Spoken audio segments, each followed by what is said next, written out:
Príjemný dobrý deň, vážení občania, vypočujte si oznamy Mestského rozhlasu. Vážení občania, dnes 10. júna 2016 o 12. hodine bude v meste Sereď vykonaná praktická skúška elektronických poplachových sirén dvojminútovým stálym tónom. Cieľom je preveriť ich technický stav a funkčnosť, z čoho pre obyvateľstvo nevyplývajú žiadne úlohy a povinnosti.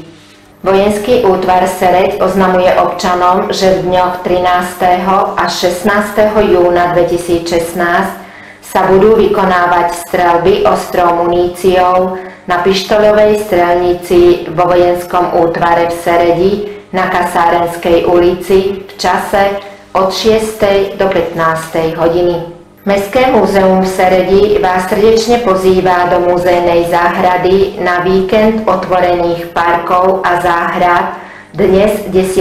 júna v čase od 10. do 18. hodiny. Čaká vás história múzejnej záhrady v Seredi, Fandliho čitáreň a bylinkáreň. Vstupné je dobrovoľné. Kino Nova v Seredi vás, milí spoluobčania, pozýva dnes 10. júna na sledovanie akčného dobrodružného filmu s názvom Prvý stret. Začiatok predstavenia je o 19. hodine.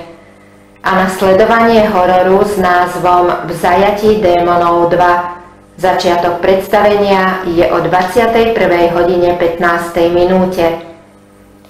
Všetky deti pozýva Kino Nova dnes na detské predstavenie Alica v krajine za zrkadlom so začiatkom o 17. hodine.